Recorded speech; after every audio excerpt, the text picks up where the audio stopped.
Hoy nos metemos de lleno en una novela de ciencia ficción que es, de verdad, un auténtico laberinto de tecnología, de historia secreta y terror cósmico. Se llama El Carpintero Rojo. Uf, y es densa, ¿eh? Muchísimo. Y para empezar, es que la premisa de la que parte es de las que te dejan dándole vueltas días. A ver qué te parece. Venga. Y si la Guerra Fría no fue una carrera armamentística, sino en realidad un proyecto de construcción conjunto entre enemigos, ¡Ostras! y más. Y si sus dos grandes íconos, el radar Duga en Chernobyl y el radiotelescopio de Arecibo, no eran para espiarse o para la ciencia, sino que eran dos auriculares gigantes, Vale. diseñados para escondernos de algo que ya nos estaba escuchando en la oscuridad. La misión de hoy es, desgranar cómo se monta este mundo y, sobre todo, qué pasa cuando se rompe ese silencio. Es que esa premisa es potentísima. Y lo mejor es que, como dices, el material no se la inventa de la nada, ¿sabes? Claro. Lo que hace de forma brillante es tejer una mitología de historia secreta usando piezas totalmente reales. Coge el evento de Tunguska de 1908, la tecnología más brutalista de la Guerra Fría, conceptos como la resonancia Schumann. Sí. Y con todo eso, pues, construye un castillo de naipes que parece increíblemente sólido.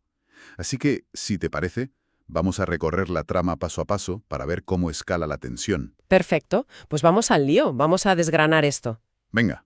Porque la cronología de la novela arranca mucho antes de lo que una se esperaría. Nos vamos a 1908, a Siberia, el famoso evento de Tunguska. Que todos hemos oído hablar de él. La explosión misteriosa que arrasó miles de kilómetros de bosque. La teoría oficial, pues un meteorito, un cometa. Pero aquí la historia es otra, claro. Aquí no hubo impacto. Fue literalmente un ping, un pulso de radar de origen desconocido. Y el material nos cuenta que un topógrafo que estaba en la zona, un tal Ilya Stepanov, encuentra el origen. Y no es un cráter. ¿Qué es? Es una piedra fría, un artefacto que no es de este mundo y que imite una secuencia matemática súper simple, casi infantil. El número primo 31. Es el primer susurro en la oscuridad. Un susurro que se queda ahí, latente, durante décadas, hasta que la humanidad decide hacer el mayor ruido de su historia. Exacto. Saltamos a 1945, Hiroshima y Nagasaki. Las explosiones atómicas liberan una cantidad de energía, sin precedentes. Y justo después, los instrumentos más sensibles del planeta detectan de nuevo esa misma señal. El número 31. La confirmación. La confirmación definitiva. No solo no estamos solos, sino que nuestra tecnología más avanzada es como encender una bengala en mitad de la noche. Alguien o algo nos ha visto. Y el miedo, como suele pasar, une a los enemigos. Esto lleva, según la novela, al Pacto Rojo, en los años 60. Un acuerdo secreto entre Estados Unidos y la Unión Soviética. El más importante de la historia.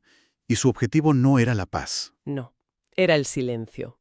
Eso es, el silencio a toda costa. Y de ese pacto nace el concepto central de la novela, la jaula, que es una idea fascinante. Totalmente. Nos explica que el radar Duga, el famoso pájaro carpintero ruso, y Arecibo en Puerto Rico, no son proyectos independientes. En realidad son las dos mitades de un único sistema, un sistema bistático global. Y su función no es escuchar. Todo lo contrario, es emitir una especie de ruido blanco para disipar una señal alienígena específica, a la que llaman Astra, y así mantener a la Tierra invisible, oculta en lo que la novela llama, con una imagen muy potente, un bosque oscuro galáctico. Pero claro, toda jaula, por muy sofisticada que sea, se puede romper. Y aquí la novela hace algo que me parece genial, que es reinterpretar un hecho real que todos vimos en las noticias. El colapso de Arecibo en 2020. Exacto. Oficialmente fue por falta de mantenimiento, fallos estructurales. Pero en este universo, la causa es mucho más poética y aterradora. El material lo llama fatiga estructural inducida por información. ¡Qué bueno! Es como si la propia señal alienígena, esa frecuencia que llevaban décadas intentando bloquear, tuviera un peso físico, una masa conceptual, que fue desgastando los cables de acero durante 60 años hasta que, uno cedió. La metáfora es brutal. Es que es brutal. El mensaje que intentaban ignorar acaba por derrumbar la estructura físicamente, y las consecuencias, claro, son inmediatas para el Pacto Rojo. Devastadoras. De repente, el escudo planetario tiene un agujero gigantesco, del tamaño de un continente. La Tierra se queda con un solo auricular, el Duga, que lleva abandonado desde Chernobyl. En ese momento es el pánico absoluto. La jaula está rota. La humanidad ha perdido la mitad de su camuflaje. Vale, hasta ahora todo esto es historia secreta, pactos en la sombra. Sí. Pero la novela da un giro y trae esta amenaza directamente a nuestro presente, al año 2022. ¿Cómo lo hace? Pues usando un contexto que todos conocemos, la invasión de Ucrania, como telón de fondo. Se nos presenta una facción rusa muy particular, liderada por un personaje, carismático y aterrador, el mayor Voronin. Y su unidad no es una unidad normal. Para nada. No es un batallón de combate al uso. Ignoran Kiev, ignoran los frentes. Su único objetivo es una misión casi quirúrgica: avanzar directos a la zona de exclusión y reactivar el radar Duga. Pero su motivación ha cambiado. No es la de los viejos soviéticos. No quieren volver a escondernos. ¿Verdad? Todo lo contrario. Es un fanatismo casi religioso. Voronin y sus hombres no ven la señal Astra como una amenaza, sino como una promesa, una especie de revelación. Ya. Han roto con la vieja doctrina del silencio. En lugar de esconderse, quieren gritarle a esa inteligencia alienígena, usar el Duga para amplificar la señal y contactar a cualquier precio. ¿Creen que es el siguiente paso de la evolución humana? Exacto. Y claro, frente a este fanático, la novela nos presenta a quienes tienen que detenerlo. Dos protagonistas que son la noche y el día. Totalmente. Por un lado, Marcus Thorne, analista de señales de la NSA asignado a la OTAN. El típico personaje que sabe demasiado, cínico, quemado. El que carga con todos los secretos. Ese es. Es uno de los pocos que conoce la verdad sobre la jaula. Podríamos decir que es el arquetipo del científico guerrero. El hombre que entiende la teoría, el peligro a escala global. Y si él es la teoría, su contrapunto es la práctica en estado puro. Anya Chaska Petrova. Exacto. Anya es una stalker de Chernóbil, una de esas personas que viven de forma ilegal en la zona de exclusión. Una superviviente nata. Una mujer endurecida que se mueve por ese entorno como si fuera el jardín de su casa. Es que el material la describe de una forma increíble. Para ella la radiación no es un veneno invisible, es un factor climático más. Como la lluvia o la niebla, tal cual. Hay zonas calientes que hay que evitar y zonas frías por las que se puede pasar. Es la guía del inframundo, la única que puede navegar por ese infierno. O sea, que la dinámica está clarísima. Marcus tiene el conocimiento, pero si lo dejas solo en la zona, no dura ni 5 minutos. Necesita a Anya, que quizá no entiende de frecuencias ni de pactos globales, pero sabe dónde pisar para no morir. ¿Y su infiltración? Es una auténtica locura. Totalmente. Consiguen un viejo biplano, un Antonov An-2, una reliquia, para intentar entrar por el aire. Pero el plan sale mal casi al instante. Claro. Voronin ya ha conseguido despertar parcialmente el Duga, y la antena emite un pulso electromagnético que fríe los sistemas del avión, y se estrellan. Uf, y no en cualquier sitio, no. Caen en el peor lugar posible, el Bosque Rojo.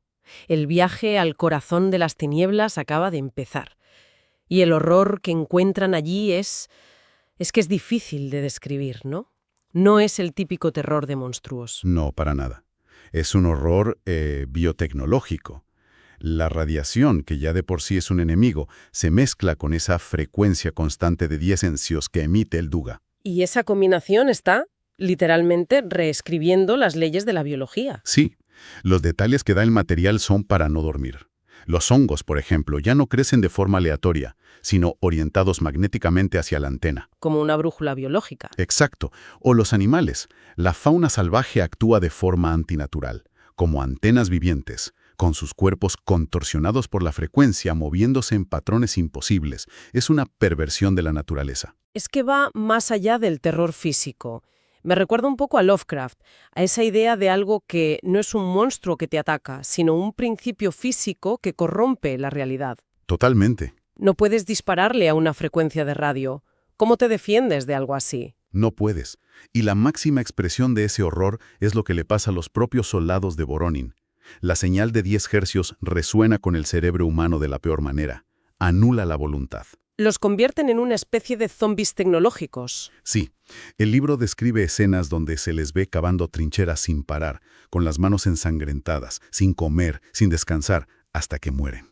Son autómatas biológicos al servicio de la máquina. Entonces, lo fascinante aquí es que el monstruo de la novela no es una criatura, El monstruo es un sonido. Es una frecuencia de 10 hercios que según se describe te hace vibrar los dientes y te lleva directo a la locura.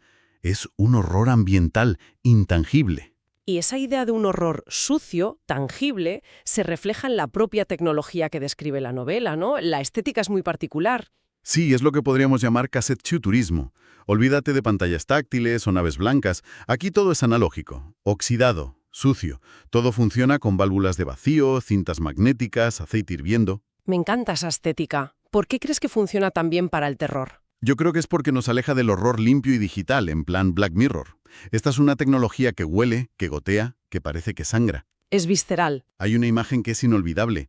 Para entrar al complejo del Duga tienen que pasar por unas salas de servidores que no se refrigeran con agua, sino con una mezcla de sangre y grasa de rata. ¡Madre mía! Esa imagen te lo dice todo.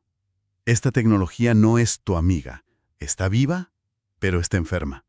Es carnívora. Vale, después de sobrevivir a todo ese infierno, Marcus y Anya por fin llegan al complejo subterráneo, a la sala de control. Y allí se encuentran con una sorpresa. Que no está Voronin. Hay otra persona. Se encuentran con el fantasma de la Guerra Fría, el coronel Volkov, el antiguo comandante soviético de la instalación. Es una figura absolutamente trágica, el guardián caído.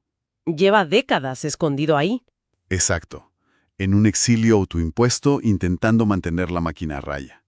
Y se está muriendo, consumido por la propia señal. Él representa a la vieja guardia del Pacto Rojo, la que sí entendía la amenaza. Pero llega demasiado tarde para detener a Voronin. Les explica el verdadero alcance de su locura, ¿no? Sí, Volkov le revela el plan maestro. Voronin no solo quiere enviar un mensaje, quiere hacerlo a lo grande. Ha sobrecargado el reactor que alimenta el Duga y ha preparado una señal sucia, caótica. Y el plan es dispararla con tal potencia que... Que la ionosfera la rebote, como un espejo, y la energía concentrada, literalmente, fría la superficie del planeta. Es un arma del día del juicio final. Y esto plantea la pregunta clave del clímax. ¿Cómo se detiene algo así? Apagarlo es imposible. Es demasiado tarde. El proceso es irreversible. Y aquí es donde la novela propone una solución mucho más elegante. No es apagar la máquina, es afinarla. No puedes detener el disparo, pero quizá puedes cambiar la bala. Esa es la idea. Un plan que surge de la colaboración entre la mente de Marcus y la experiencia de Volkov. Un plan brillante y desesperado. Necesitan dos cosas. Primero, una fuente de señal limpia para reemplazar el caos de Voronin. Y la encuentran en un objeto casi sagrado para Volkov. Una vieja cinta magnética con una copia de la grabación del disco de oro de la Voyager. El mensaje de paz, arte y ciencia de la humanidad. La mejor cara de nuestra especie contra el grito de locura de Voronin. Y el segundo paso es la sintonización. ¿A qué frecuencia se les ocurre emitir? Ahí está el golpe de genio. En lugar de los 10 hercios destructivos de Voronin, deciden sintonizar el radar a 7,83 hercios. Que no es una cifra al azar. Para nada. Es la resonancia Schumann. Es, por decirlo de alguna manera, la frecuencia natural del campo electromagnético de la Tierra, el latido del planeta. Es increíble, o sea que en lugar de luchar contra el planeta, lo usan. Convierten la Tierra entera en una antena gigante. Exactamente. Usan el propio planeta para modular y enviar un mensaje coherente y limpio al espacio. Pero un acto de esa magnitud exige un sacrificio a la misma escala. Claro. Para generar esa energía, como dice el material, tienen que quemar el fusible a escala planetaria. ¿Qué significa eso exactamente? Significa que, para canalizar toda esa energía en un solo pulso, crean un cortocircuito controlado que sobrecarga y destruye la red eléctrica mundial, toda. Para poder enviar ese único mensaje, tienen que apagar la luz de la civilización. Ese es el precio. Uf, qué lección. Entonces, ¿qué significa todo esto para el mundo? El epílogo nos lleva años después. ¿Cómo ha quedado todo? Pues el mundo ha entrado en lo que se conoce como la gran pausa. Sin red eléctrica, sin internet, la civilización tecnológica ha colapsado. Es un apagón. La humanidad ha sido devuelta a una era preindustrial de la noche a la mañana. Un reinicio forzado. Y la gran pregunta es, ¿sirvió de algo? ¿Llegó el mensaje? La novela nos da la respuesta a través de Anya, que sobrevive. Años después está en una clínica en Suiza y recibe una confirmación. La señal fue recibida. Y tienen una prueba irrefutable. Aquí viene el detalle final, ¿no? El detalle que lo cambia todo. El protocolo del mensaje original del disco de oro de la Voyager incluía un código binario, un bit de estado. Se transmitía un 0, que significaba escucha. Era una forma de decir, estamos aquí, escuchando. Pues bien, tras el evento del Duga, ese código ha sido respondido. El bit ha cambiado.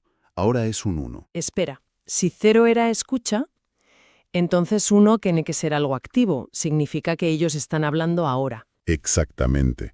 Significa transmisión. Se acabó el silencio. Se acabó el silencio, y con esa idea nos deja el material, una reflexión final que se queda suspendida en el aire. Ya no estamos escondidos. Hemos encendido la luz del porche en medio de la noche galáctica. Y algo ha girado la cabeza para mirarnos.